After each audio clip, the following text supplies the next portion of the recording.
Hai guys, jadi di video kali ini aku mau sedikit memaparkan materi yang sudah aku pelajari di mata kuliah perekonomian Indonesia dari bab pertama sampai dengan bab 9. So, langsung saja kita ke pembahasannya. Selamat menonton. Baik, langsung saja kita ke bab yang pertama, yaitu mengenai sejarah ekonomi Indonesia sejak Orde Lama hingga era Reformasi. Sejarah ekonomi Indonesia dibagi menjadi dua periode. Yang pertama, Orde Lama, yaitu 1945 sampai 1966, dan Orde Baru 1966 sampai 1998. Pada Orde Lama, ekonomi Indonesia masih terpengaruh oleh sistem kolonial Belanda dengan ketidakstabilan politik dan ekonomi.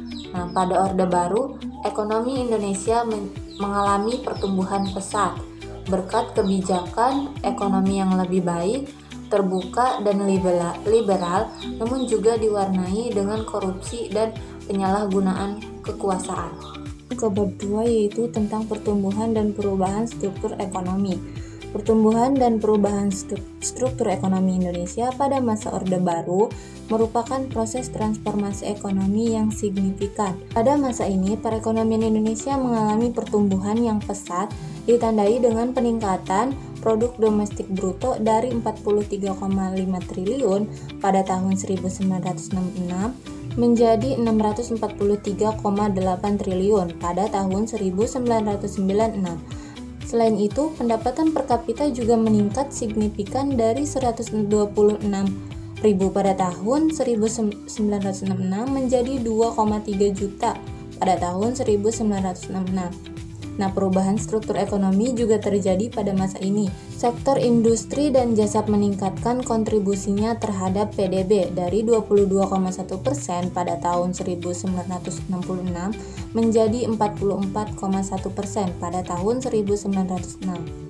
Sektor ekspor juga meningkatkan kontribusinya terhadap PDB dari 12,1% pada tahun 1966 menjadi 25,1% pada tahun 1906.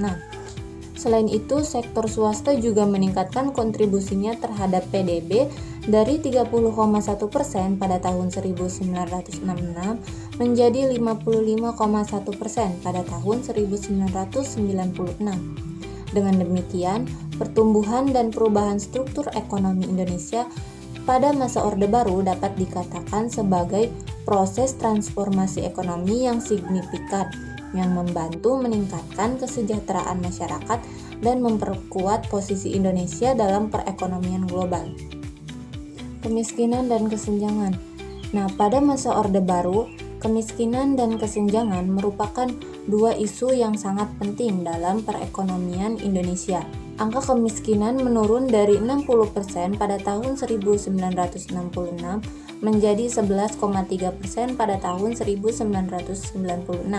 Namun kesenjangan pendapatan dan antar wilayah masih sangat mencolok. Faktor penyebab kemiskinan dan kesenjangan antara lain kebijakan ekonomi yang lebih terbuka dan liberal serta keterbatasan akses ke pendidikan, kesehatan, dan infrastruktur. Jadi dampaknya antara lain jadi pengangguran, ketidakstabilan sosial, dan demonstrasi. Industrialisasi dan perkembangan sektor industri. Industrialisasi di Indonesia pada masa Orde Baru mendorong pertumbuhan ekonomi dan perubahan sektor ekonomi. Faktor pendorongnya antara lain kebijakan ekonomi yang lebih terbuka dan liberal, investasi asing, pembangunan infrastruktur, dan ketersediaan sumber daya alam. Sektor industri yang berkembang pesat antara lain industri manufaktur, kimia, logam, dan otomotif. Industri memiliki dampak positif seperti peningkatan pendapatan per kapita, kesempatan kerja, ekspor, dan pendapatan negara.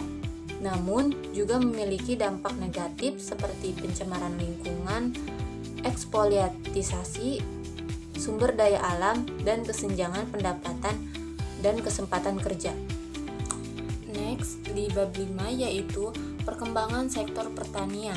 Pada masa Orde Baru, sektor pertanian di Indonesia mengalami perkembangan signifikan melalui program-program seperti swasembada, beras, dan pengembangan wilayah, produksi beras dan komoditas pertanian lainnya meningkat, serta pendapatan petani dan kesejahteraan masyarakat pedesaan juga meningkat. Namun, masih ada tantangan seperti ketergantungan impor dan kesenjangan pendapatan. Next, ke bab selanjutnya yaitu perdagangan luar negeri. Pada masa Orde Baru, perdagangan luar negeri Indonesia meningkat pesat, terutama pada ekspor minyak bumi, gas alam, dan hasil pertanian. Kebijakan liberalisasi perdagangan dan penghapusan hambatan perdagangan meningkatkan pendapatan negara dan kesempatan kerja.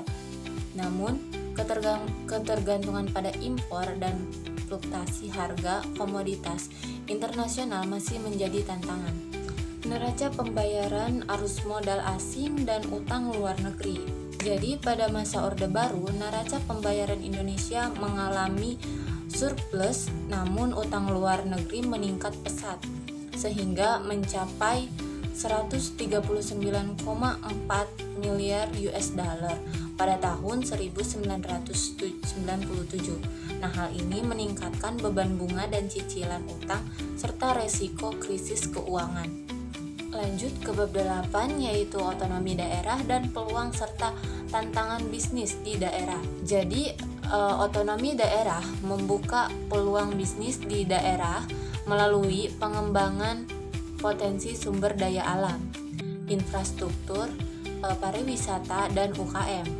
Namun, bisnis di daerah juga dihadapkan pada tantangan seperti keterbatasan sumber daya, persaingan, dan perubahan kebijakan pemerintah daerah. Pembangunan ekonomi daerah. Jadi, pembangunan ekonomi daerah ini bertujuan untuk meningkatkan kesejahteraan masyarakat melalui pengembangan potensi sumber daya alam dan manusia, pembangunan infrastruktur, dan pengembangan sektor pariwisata, UMKM, dan kerjasama dengan pemerintah pusat dan daerah lain. Terima kasih yang sudah menonton. Jadi itu tadi pembahasan per bab dari materi yang sudah aku pelajari di mata kuliah perekonomian Indonesia yang diampu oleh Bapak dosen Pak Fahmi Amirullah Anwar. Terima kasih, semoga pembahasan tadi bermanfaat. See you next video.